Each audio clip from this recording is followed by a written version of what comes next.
Welcome to the Little Garden in Sedona's text class, where close reading of A Course in Miracles brings rich rewards.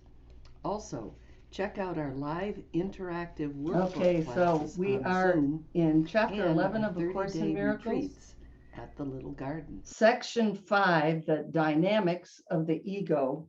And we did the first part of it last week. So we're going to start with 10, paragraph 10. So from last week, we uncovered that the ego's main goal is impossible, which is ego autonomy.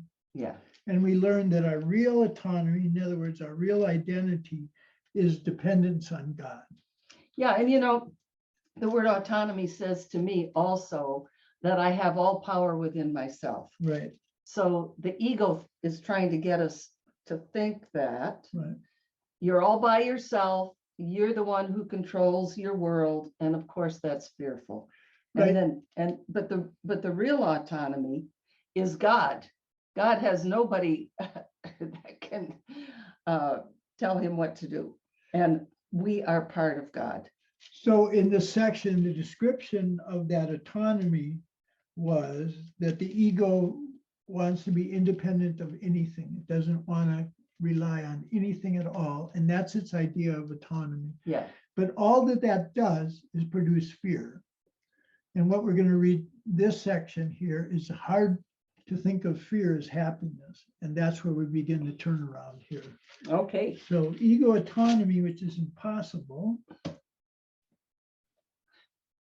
When you really look at it, it's so ridiculous. But we don't look at it. I know. That's the thing. Okay, so let's start out with having Laura read. Could you read paragraph 10 for us and give us your comments, Laura? Sure. Your recognition that whatever seems to separate you from God is only fear, regardless of the form it takes, and quite apart from how the ego wants you to experience it, is therefore the basic ego threat. Its dreams of autonomy is shaken to its foundation by this awareness. For though you may countenance a false idea of independence, you will not accept the cost of fear if you recognize it. Yet this is the cost, and the ego cannot minimize it. If you overlook love, you are overlooking yourself, and you must fear unreality because you have denied yourself. By believing that you have successfully attacked truth, you are believing that attack has power. Very simply then, you have become afraid of yourself, and no one wants to find what he believes would destroy him.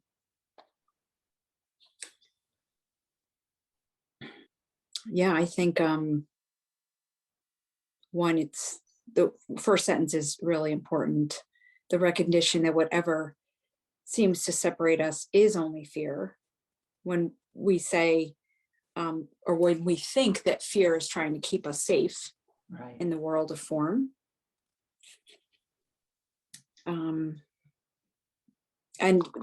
the ego wants autonomy, so it's desperate for you not to realize the paradox that we think fear is keeping us safe, and the ego is about fear and keeping us distracted in that. And it becomes really threatened when it realizes that you may be onto something. That fear is the only thing that separates us. Oh, I'm frozen. We can hear your voice, and you got a very cute smile.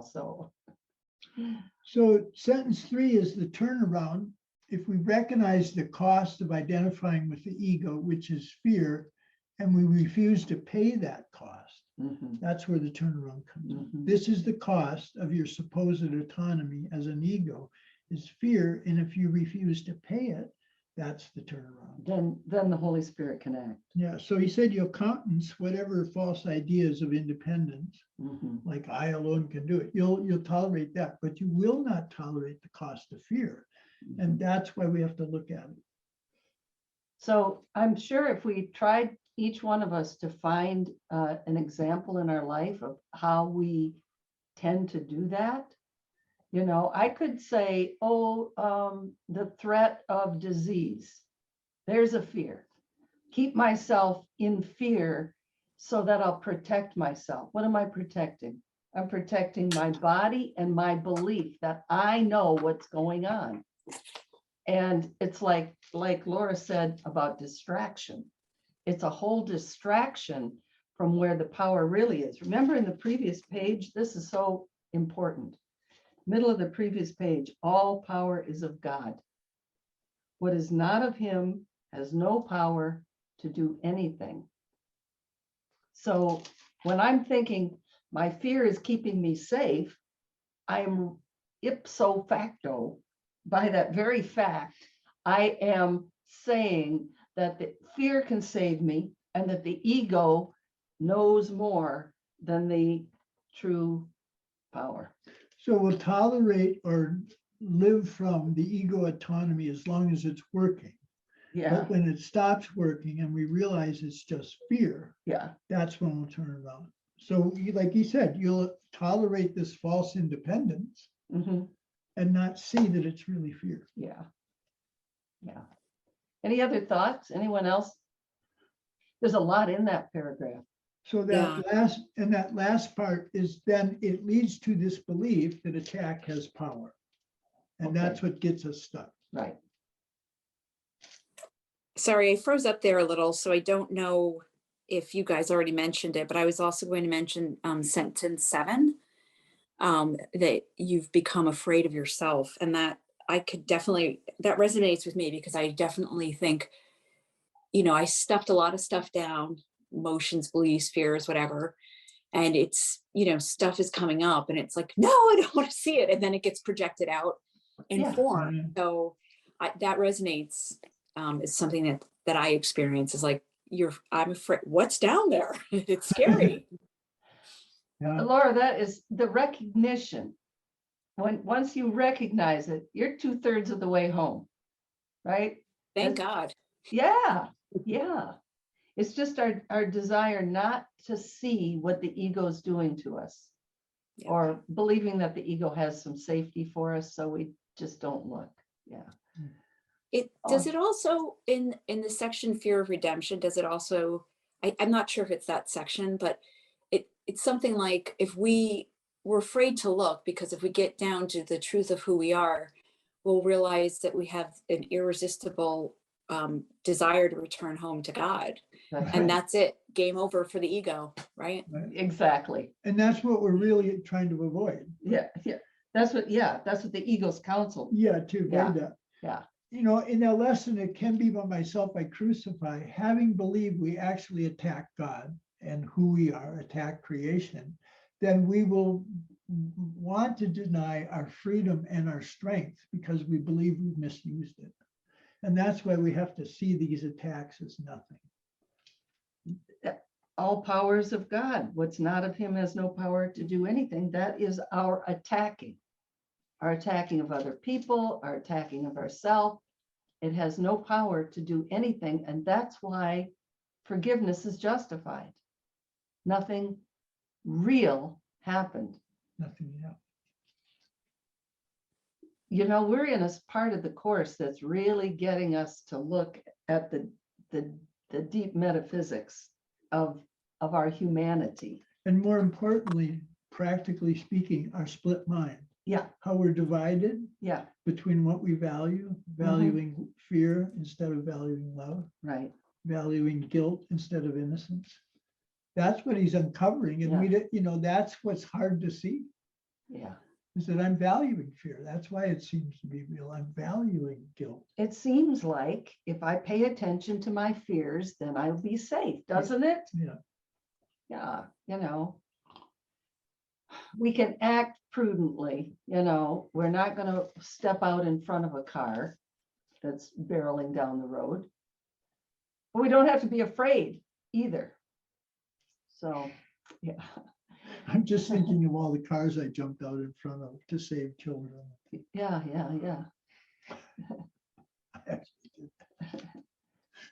And you weren't afraid when you did it. Well, that's it. Yeah. Yeah.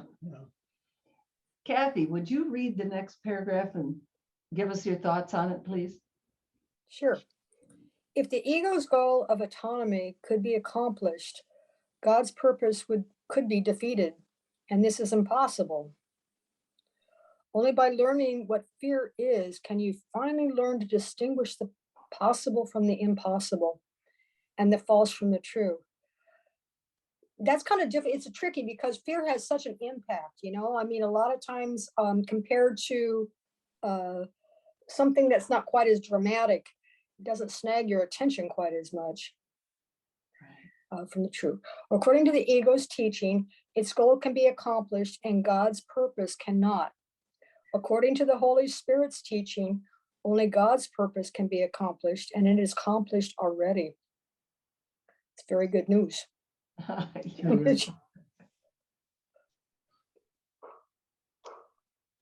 Any other thoughts on that paragraph? I mean, that's the way we break through the ego sense of time, because the ego's solutions are always in the future. And the Holy Spirit is saying you can get relief from fear and guilt and seeming attack right now. Right. Right now, the answer is there for you. It's accomplished already. The relief from fear is Yeah. here now. Yeah. Like love didn't wait to help us. As soon as we thought we separated, love healed that thought. Yeah, it's already healed. Yeah. So I'm kind of focusing on God's purpose, what God's purpose is. And I think it's answered in the next paragraph, but we've been hearing about it all along. God is Father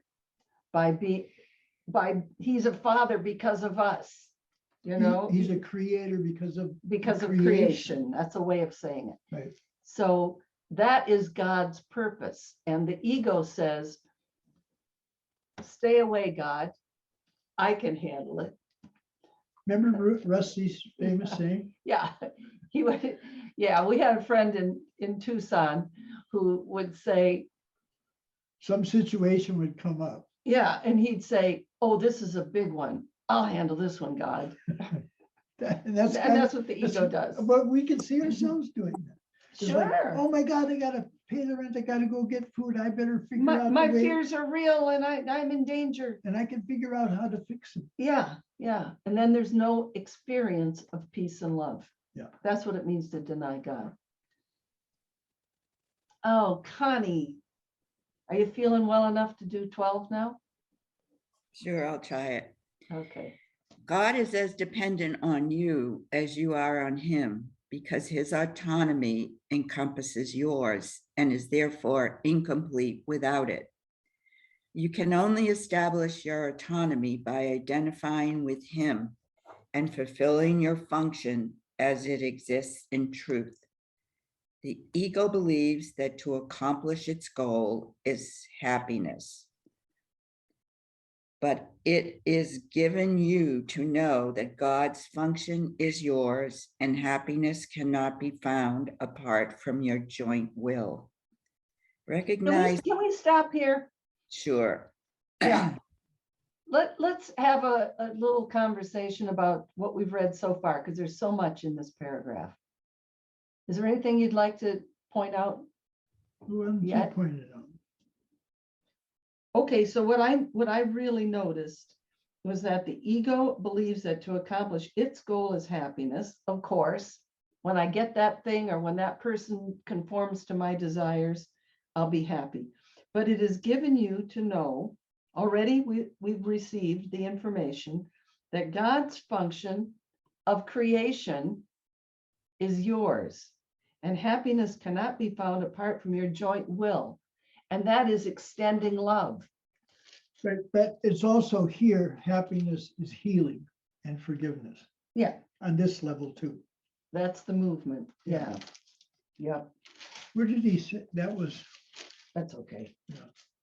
So is there anything else in the early part there that you want to comment on? If not, just go ahead, Connie. 2, you can only establish your autonomy by identifying with him. I mean, it seems so clear, so basic. I mean, Yeah. not being separate. being with Right. God, and the rest will take care of itself. Yes. Right, that's right.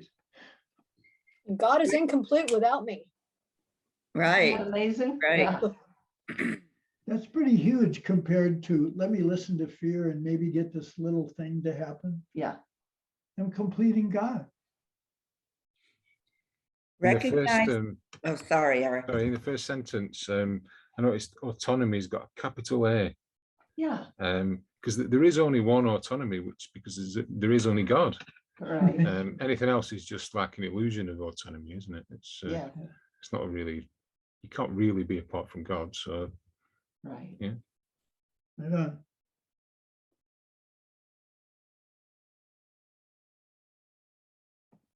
So Sorry to keep on interrupting, Connie.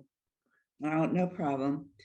Recognize only that the ego's goal, which you have pursued so diligently, has merely brought you fear, and it becomes difficult to maintain that fear is happiness.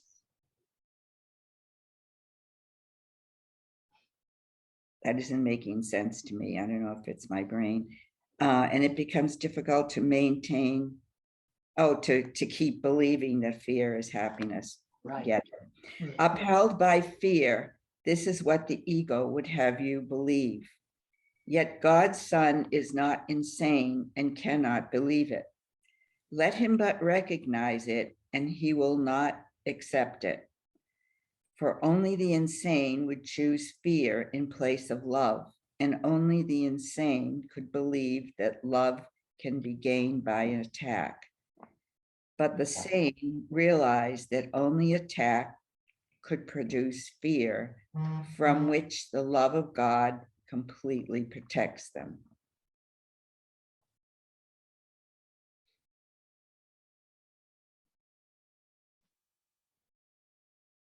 Yeah, I have a little bit of difficulty with using the insane and the sane, but I get the point. Yeah, okay. I mean, it is insane to think that what I chose and then decided to deny that it was me, seeing it out there is a projection, and thinking that other people and situations are hurting me. That's insane. I decided that I wanted to be hurt. I decided that I wanted to think with the ego. Right, well, I guess the reason I have a problem with insane is because insanity I see as not being able to decide. Yeah, right. It's, Well, it's I- just- See, I think part of the insanity there is if we think fear is protecting us, and we do, then we're going to think that fear is love, and we're going to be afraid of love. We're going to fear love. As long as we're identified with the ego, we're going to fear love. Mhm. And if we're identified with the ego, we're going to love fear. So that's the insanity, to see something that's the opposite of what it is, to see fear as love and to see love as fear, that's insane. And to try and believe both those things and go back and forth, that's the split mind. That's what we do. Yeah, until we really, really clear. I don't want fear, and I can trust love. I can trust love. I'm okay. Fear doesn't protect me. God protects me. That's what that last line says. The sane realize that only attack can produce fear. Nothing real can produce fear. What is that at the very, very beginning? What it says, the introduction, nothing real can be threatened. Nothing unreal exists. Nothing unreal exists.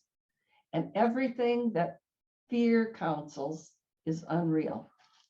Right, so in paragraph 9, it talks about further insanity, which is to believe that love can be gained by attack. Right. Right, attack, that's the way those people are, be afraid of those people. Mhm. That's attacking. Right. And Sure even in is. the end, the Course is saying seeing somebody as a body is actually the real attack. But I mean, when you're saying you can't believe that attack is going to bring you love. It's, When you're sane, I know, but it's the way the world thinks. well, it's You the know, way, it's it's like the way I think when I'm identified with the ego. Yeah, right. It's like, make sure that you don't associate with those people or say the wrong thing or do the wrong thing, be very, very scared, and then you'll be safe. That's ego's counsel. If we just recognize that and realize we can't be happy with that thought system, Right. then we'll choose rightly. And we'll feel the love of God protecting us. We'll stop identifying with the ego and the body. When we do it, it feels so good. We have to just keep remembering how that feels and choose again, choose again. I mean, I love that last clause. The love of God completely protects us. Yeah. Despite our beliefs, we're Mhm. completely protected, and God's will is accomplished already. Yeah. I mean, that's kind of the import of the holy instant, is that the answer is already there. And if you're not stuck in the past, if you're not anxious about the future, you'll see that it's just the miracle that's there. Irina. So I want to introduce our audience to Irina. She's visiting with us, with Timothy and I, for a month from Arkansas, and we're happy to have you. So if you'd like to read 13. paragraph 13 and give us your thoughts, Okay, that sure. would be great. The ego analyzes, the Holy Spirit accepts. The appreciation of wholeness comes only through acceptance. For to analyze means to break down or to separate out. The attempt to understand totality by breaking it down is clearly the characteristically contradictory approach of the ego to everything. The ego believes that power, understanding, and truth lie in separation. And to establish this belief, it must attack, unaware that the belief cannot be established, and obsessed with the conviction that separation is salvation. The ego attacks everything it perceives by breaking it into small, disconnected parts, without meaningful relationships, and therefore without meaning. The ego will always substitute chaos for meaning. For if separation is salvation, harmony is threat. So what it tells me or reminds me is that, I constantly judge, analyze what I experience, what I see. And I know that I'm doing that sometimes very, very unconsciously. Just, I see something and I immediately have an idea of, like, dislike, positive, negative, and it's just like my second nature. And it's very difficult to change that. But yeah, I'm becoming more and more aware of it, and I try to work on it. Acceptance also comes very difficult for me. If I don't like something, it's very difficult for me to accept it, because I was taught to, divide things into this is good for me and this is bad for me, like food, right? I'm becoming more aware, how important food to me, because, I read so many books about it. I used to be, well, still, I appreciate Edgar Cayce and his material. And, he talks a lot about which foods are good for you, which are not. And yet I know people who totally do not follow those rules. And they are no less healthier than me. But my mind constantly judges food and tells me what I should or should not eat. And I know it has a negative side effect, because there are times when I don't have food that I believe is good for me. Like, fresh fruits and vegetables. Sometimes they are not available, or they're not very good quality. And I should just teach my body to accept whatever I can give it, and not to, to be so strict about it. Like,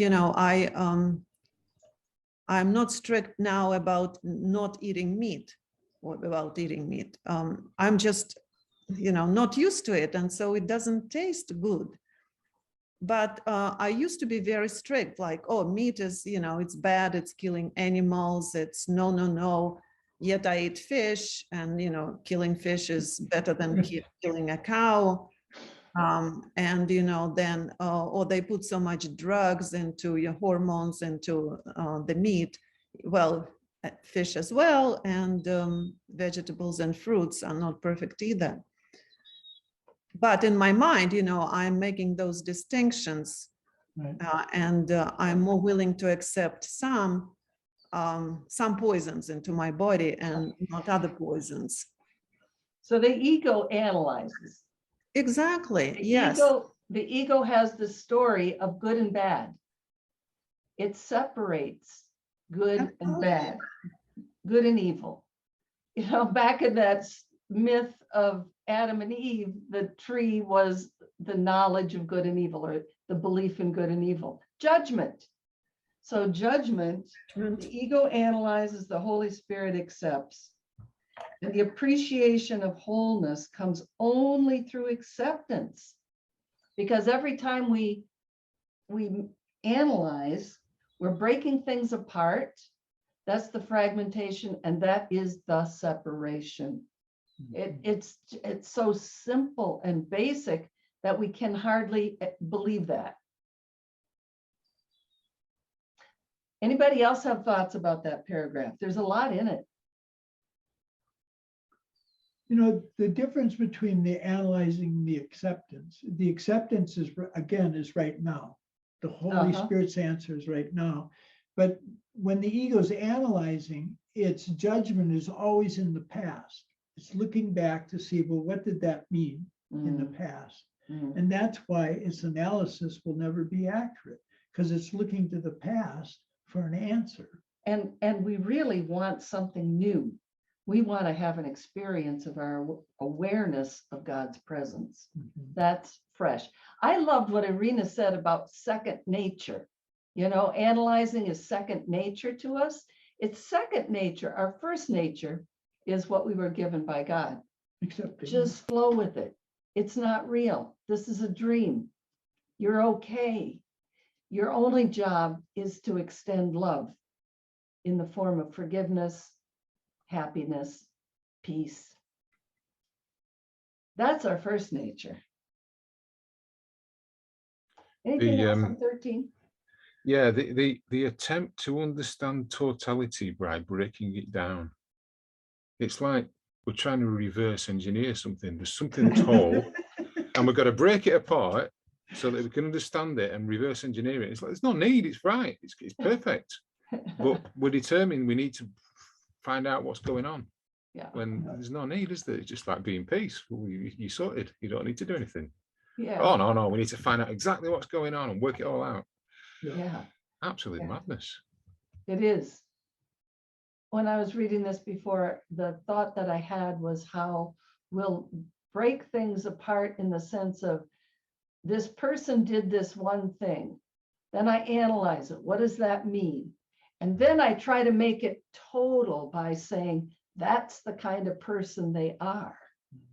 It's like ego is trying to make a world out of its analysis, out of its breaking things apart. Laura, would you like to read 14?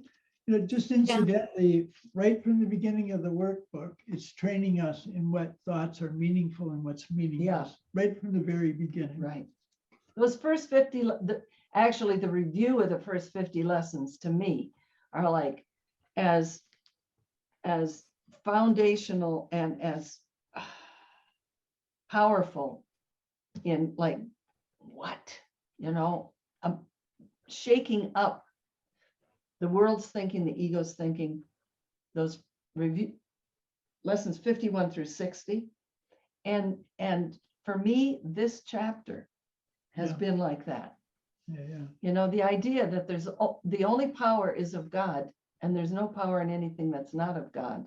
And there are people who actually have internalized this to the extent that I'm thinking of Robin, and when she broke her leg and refused to believe that it was broken, just called on this and got up out of the pothole with just a little bruise.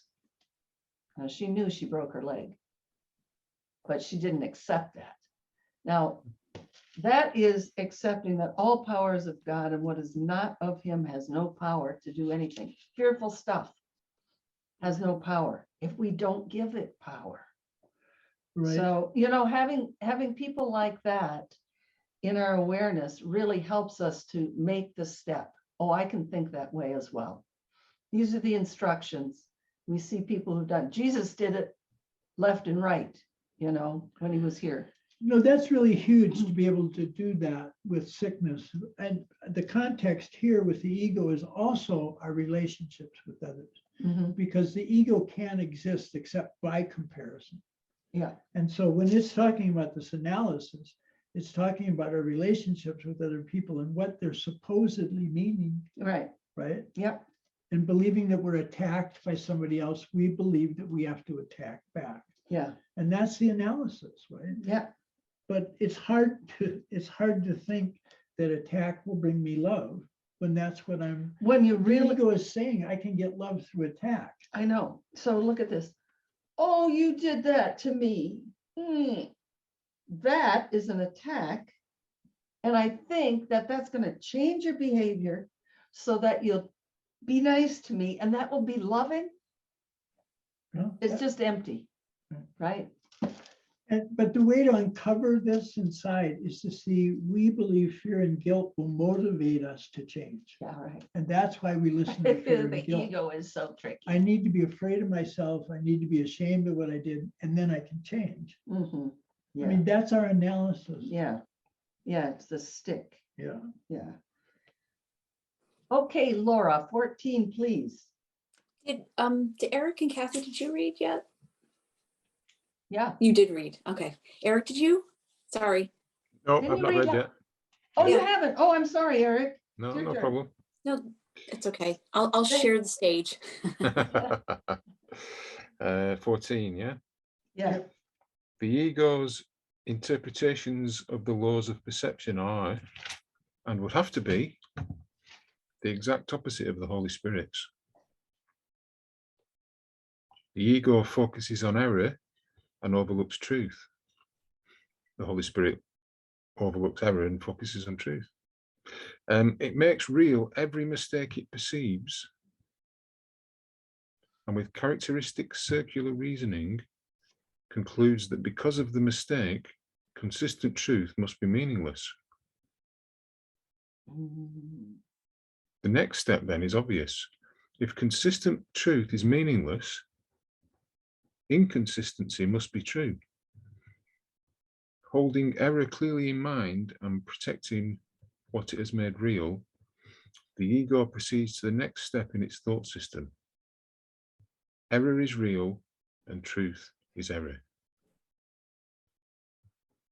So that the ego is completely turning it all upside down and saying, every time you do something wrong, you've done it right. Yeah. So it's no wonder we're confused, is it? When we're listening to the ego. Yeah. Inconsistency must be true. You know, that's often the description of the ego, that it's perfectly logical and thoroughly insane. Yeah.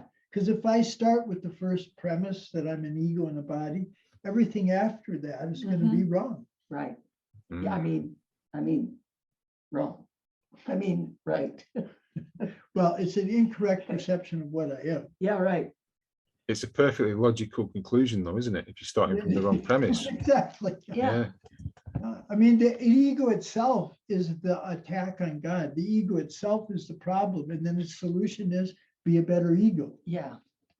Yeah. And you'll know how to be a better ego by following the rules of analysis. Yeah. And then nobody agrees on what the rules of analysis are. And so truth is meaningless. You know, truth coming up, where is it, honey? In What is it? the laws of chaos. Yeah. In the laws of chaos, it says, Truth is different for everyone. And that's what this is saying. If you think that you have the right ideas, well, there are millions of people who don't agree with you, but somehow, and then I find some people who will agree with me, but it's all against other people. No, this can't be right. If God is love and God's will for us is perfect happiness, then truth must be consistent. We must be able to find it everywhere. So Eric said at the beginning, he noticed that this ego's opposite is the opposite of the Holy Spirit. So if the ego is focusing on error and overlooking truth, then the Holy Spirit is focusing on the truth and overlooking error. Yes, that's the definition of forgiveness. Yeah. Yeah. So this is like the root of forgiveness, isn't it? Mhm. This is like how we can, with integrity, forgive. The false forgiveness is, well, he was really wrong, really bad, really horrible, but I'll forgive him. Well, that doesn't make any sense. What is it? What this is saying is the root of forgiveness is determining what's real and what's not real. Right. And, the example about food, like the ego is saying, be afraid of these behaviors, be afraid of that. And by being afraid of it, you'll be protected from it. Yeah. But it's the fear itself that the ego is trying to get us to experience. Yes. It promises to protect us, but it itself is the fear. Yeah. Because when we're in fear, we are not in love. You can't have them both at the same time. And love is God. So fear is a way to stay away from God. I think it's time to wake up from that one, don't you? Well, and we can really see it in relationships. It's like, I need to protect myself from those people. Yeah. And so I need to focus on what's wrong with them, and then I'm protected, as opposed to offering them forgiveness or a miracle. Yeah. And ourselves. Yeah. Yeah. Well, that's how we get it. Okay, Laura, it's your turn. I was Thank just you going for to be. straightening me out. Oh, I have a problem with this. no worries. I was just going to just point out before I read the 15 was it talks about consistency or inconsistency there, right? And that's another trait of the Holy Spirit versus ego. Is ego's inconsistent, which is kind of what Irina was saying about, like, well, how come I can eat vegetables with pesticides but not meat with hormone? I mean, it is completely insane and inconsistent. I thought it was a trait of a teacher of God, but I don't see it in there as one of the traits. But it does talk about that, doesn't it? That you need to be consistent in your application of the thought system, right? As a teacher of God. Of the thought system. Yeah. But however, just to cut us a little slack, there's a place where it talks about healing and when can we offer healing, which is the same as forgiveness.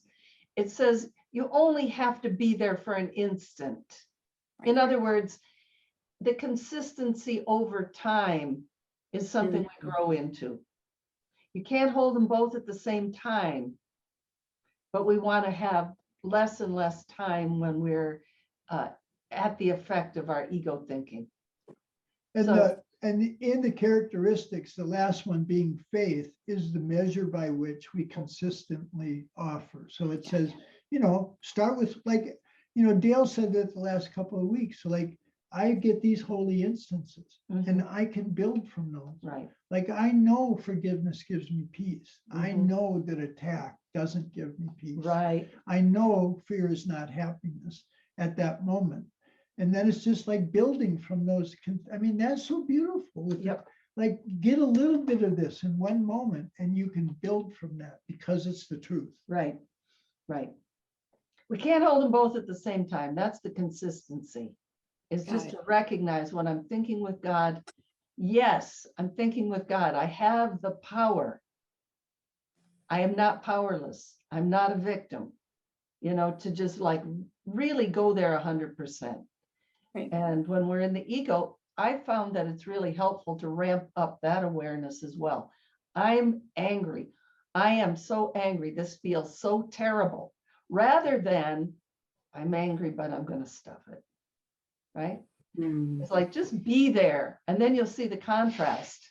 And then you can really make a choice. Isn't that in the Bible? Like, don't be milk toast. Like, don't be milk toast. Like, get on one side of this or the other. Yeah, so the Bible quote, Jesus says, be either hot or cold.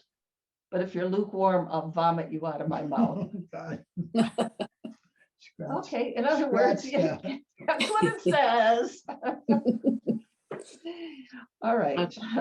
15.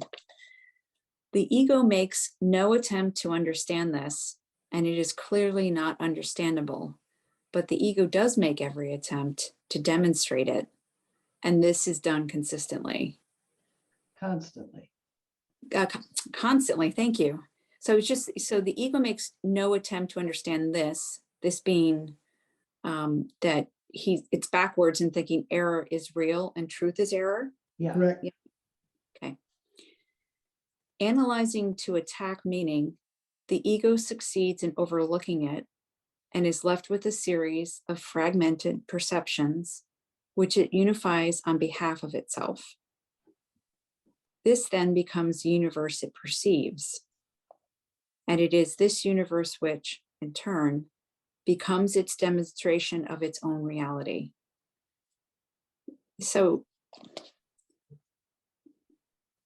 I need to break things apart, analyze them, attack things that cause fear, or I project fear, and then try and string it together to create the, the perception of the world, which again, because it's not natural in its fragmented form, it's kind of upside down. Yeah. So the perception's all wonky. Yeah. So that, and it's left with a series of fragmented perceptions, which it unifies on behalf of itself. So that was the definition of self for a long, long time, that it's just these series of events, these series of perceptions, these series of actions and behaviors that defines me. That's the historical. That's it, but that's the Belief. ego's belief that Yeah. the culmination of all these perceptions of myself, of the universe, all my actions, all my beliefs, that defines me. And you know what?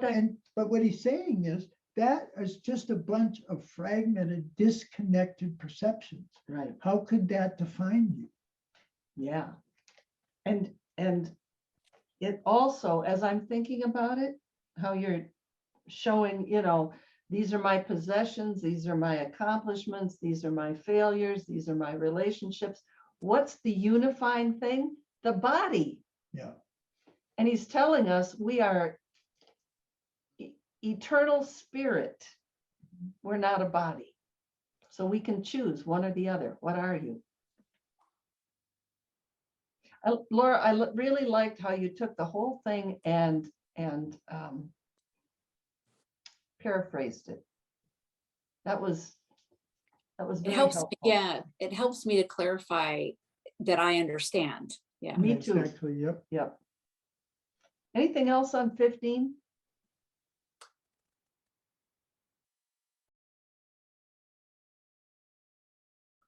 That later the ego makes no attempt to understand that. That's what he's consistently say is these questions keep coming up like, what's going on? Like it was, and the ego just puts the question out of your mind and soldiers on. You're right, right. It obliterates the question. Yeah. The mind becomes dazed. Yeah. Yeah. Don't look there. Yeah, Don't right. look at the man behind the curtain. Yeah. Kathy, would you read 16 for us, please? Sure. Do not underestimate the appeal of the ego's demonstrations to those who would listen.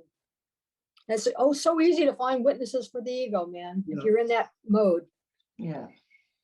Selective perception chooses its witnesses carefully, and its witnesses are consistent.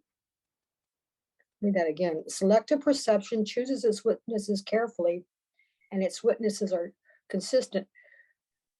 So the ego is going to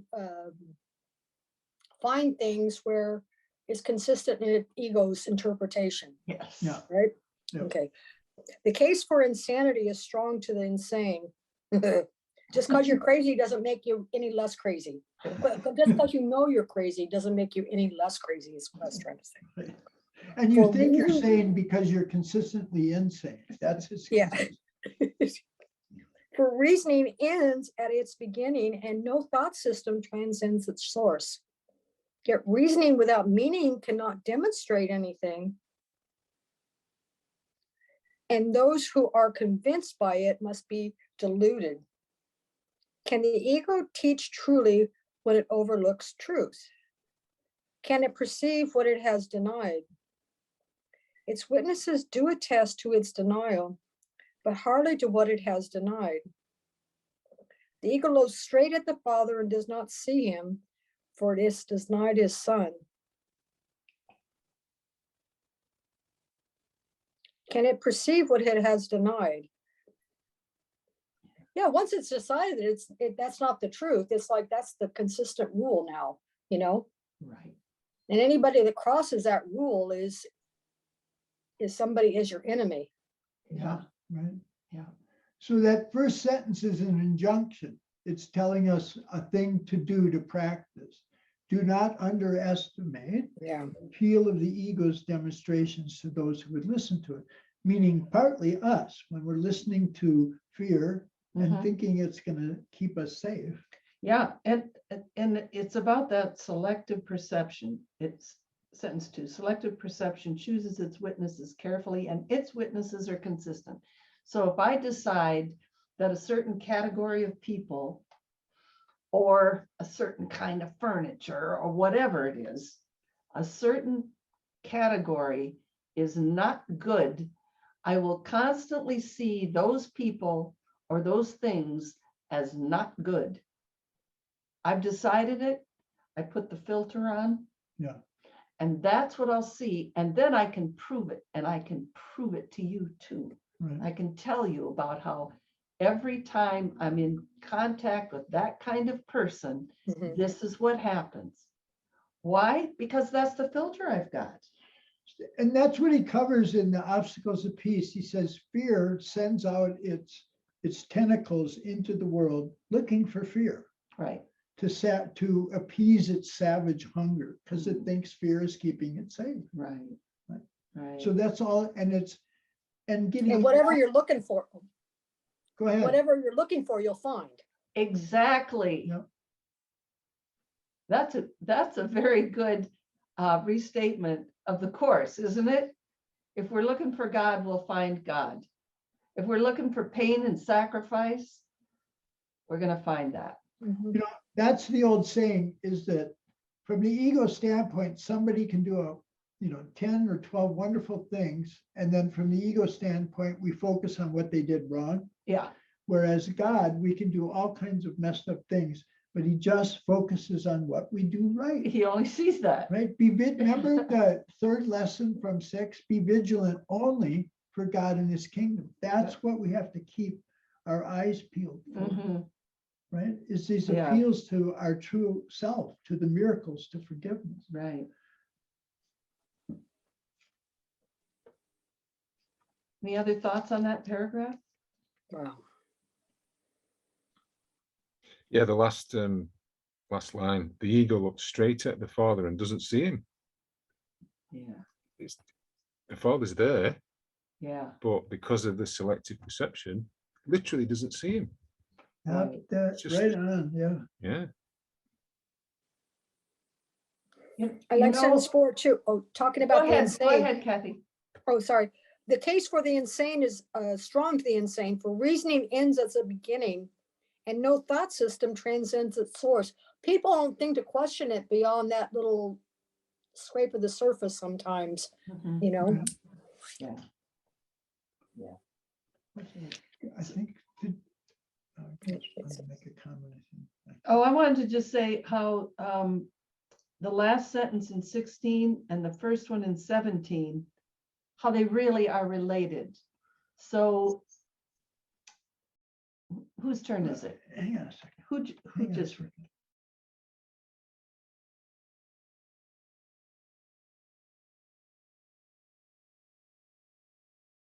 okay.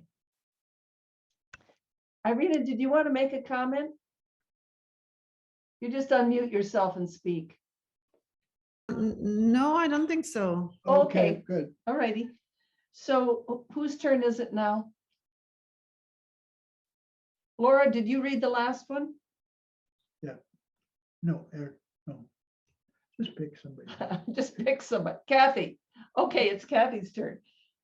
No, you she- read. She just read. Okay. Good, good. Okay, so let's have Irina read. Okay. And would you start with the last sentence in paragraph 16? Okay. The ego looks straight at the Father and does not see him, for it has denied his Son. Would you remember the Father? Accept his Son, and you will remember him. Nothing can demonstrate that his Son is unworthy, for nothing can prove that a lie is true. What you see of his Son through the eyes of the ego is a demonstration that his Son does not exist. Yet where the Son is, the Father must be. Accept what God does not deny, and it will demonstrate its truth. The witnesses for God stand in his light and behold what he created. Their silence is the sign that they have beheld God's Son, and in the presence of Christ, they need demonstrate nothing, for Christ speaks to them of himself and of his Father. They are silent because Christ speaks to them, and it is his words they speak. So my comment is that I intellectually can understand that, but I don't know how I will be able to do that until I acquire, vision, because it's really difficult for me to overlook, well, we can call them errors of other people, or, I can use a stronger language for that. So in practical life, it's very difficult for me. Like, if I think about the war that's going on right now, and to accept that, these are the children of God who are doing it. Again, intellectually, I can understand, but to be really accepting of that and seeing the light of Christ in them, I cannot do. Well, I would like to offer that you can, and it's done through forgiveness, and the lessons, the workbook lessons can help you to do that. It's just mind training, but But you don't have to wait to do it, because it's available for you right now in the holy instant. right, but she's making a very good point that before I can get to vision, I have to forgive. I mean, unless I'm able to forgive, then I'm not going to have vision. Right. And that's really the connection there between those two. So Isn't it saying too that the beginning of forgiveness is acceptance? If you can just accept what they're, what I'm getting at, just accept what's going on instead of saying it should be a different way. Right, and that's where the idea that God's already has the solution to you, which in any given moment is just a correct belief about the situation. That's really, and that we do have access. I mean, is it false or is it true? Am I thinking with the ego or am I thinking with the Holy Spirit? Yeah. And I know I'm thinking with the Holy Spirit because I have peace. And I think the whole thing is to ask for help. So we can't forgive by ourselves. Ego can't forgive. It's impossible. We have to say, of myself, I can do nothing. All power is of God. God, help me to see this differently. I mean, the workbook lessons are all about helping us to do that. So, yeah, you're capable of it. Yeah, for me, what helps me with that is If I say that the people, the Russians or Putin or anyone who are doing this, it's all a judgment. Right. I need to make a judgment to hold a grievance. Yes. And I get back to, I know nothing. I really know, I have no answers. I know nothing about anything. And if I am part of God, I leave it up to God. Yeah. You know, I think along those lines too, it really helps me to let go. I don't know what anything means. I am in such a small time frame to know what the meaning of anything is. And I'm so attached to the body identification that that's what makes me think somebody is wrong or bad. And from God's point of view, there is only his son calling for love, maybe doing it in a way that's never going to work, but it's my job to love anyway. so from our standpoint, though, we can recognize the difference between love and judgment, because Yeah. love is appreciation. Yeah. So when we look, for instance, look at the war in Ukraine, we can look at the bad guys and focus on that, or we can focus on and appreciate all of the love that most of Europe is bringing to the situation, all of the love that the Ukrainians are practicing. So what I'm saying Even is, the Russian soldiers, them too. right? But I'm saying in our own minds, to know if we're thinking with the Holy Spirit or we're thinking with the ego. If we're thinking with love, Yeah. we're appreciating something about that very situation. And that's where the choice comes in. Yeah. Right? If I'm thinking with the ego, it's just going to be judgment. But if I'm accepting that what the Holy Spirit is saying, like the Holy Spirit just accepts you as you are, Right. and gives you forgiveness and a miracle. And then I can appreciate. And every person involved. Yeah. Every person involved deserves love because they are the Son of God. Yeah. Now, we have to get out of the ego's thought system in order to be there. But that is the power of God that will bring peace to the earth through the light that we allow to move through us. Right. And again, appreciation is accessible to us. Yeah. Right, because all judgment comes from ego. And Yeah. if I'm in my Christ mind, it's a whole different view. Yeah. Right. Yeah.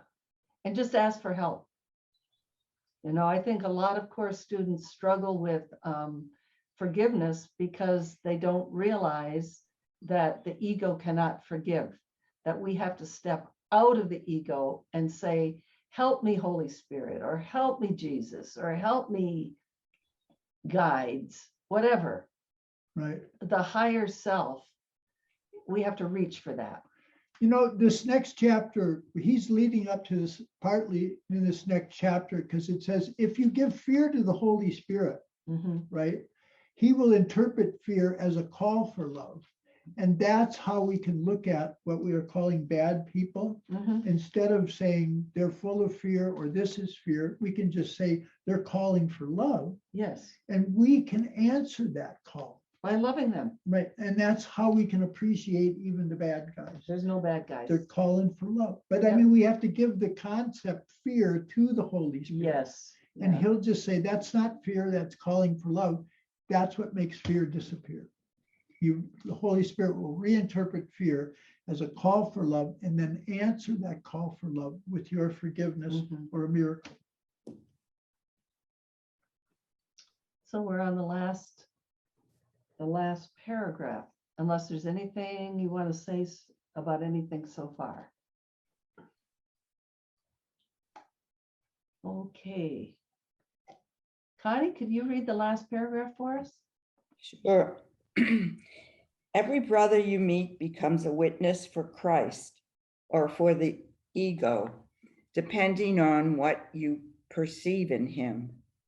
Everyone convinces you of what you want to perceive and of the reality of the kingdom you have chosen for your vigilance.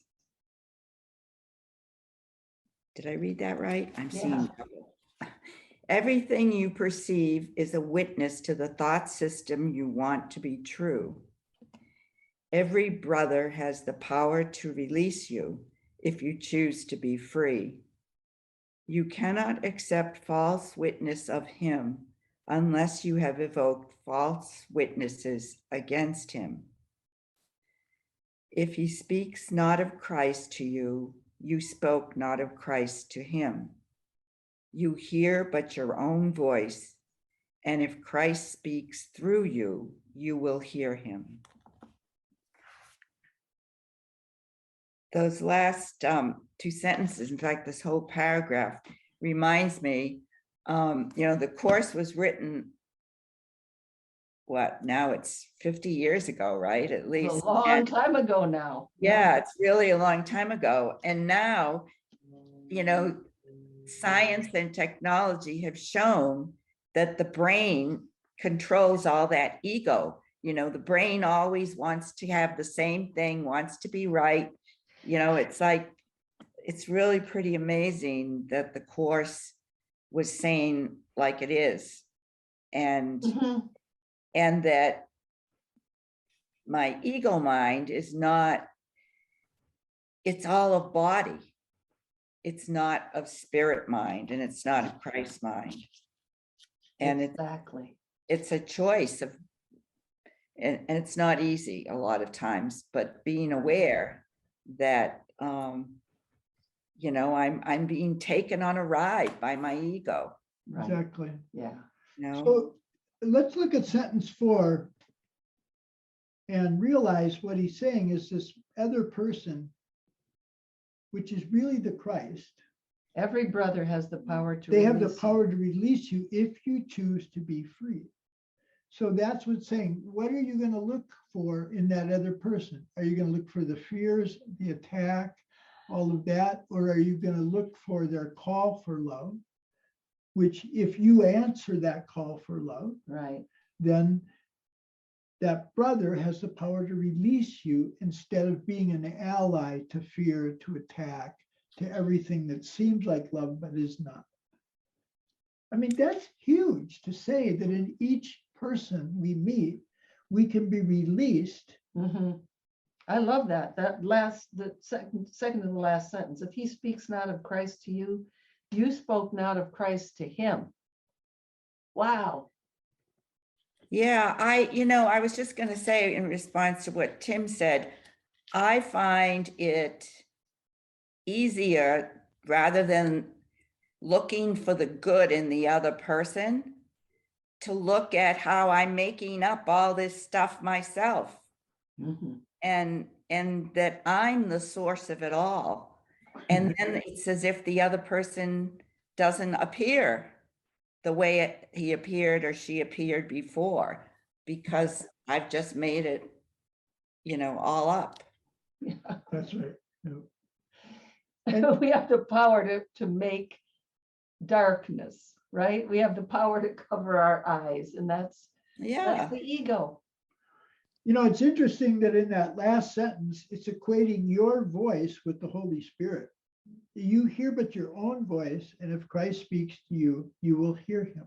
In other words, my voice can be the voice of Holy Spirit if I'm not analyzing, if I'm not breaking the situation, if I'm not looking to the past to understand, and I can just accept God's answer is already there. I just have to accept it. Right.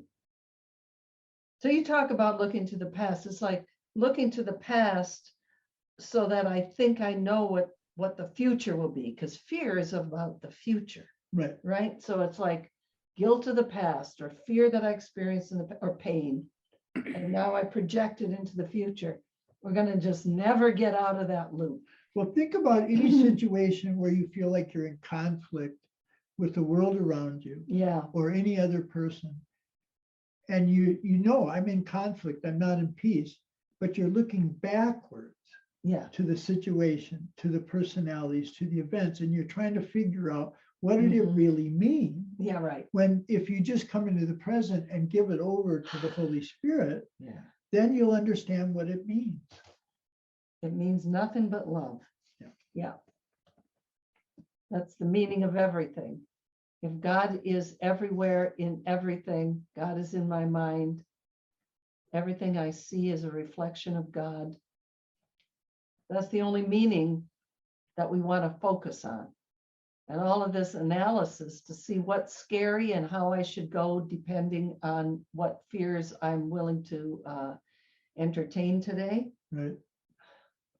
We're going in circles and we're staying in the body-brain system, just staying right here and forgetting about that, closing off the gate to heaven.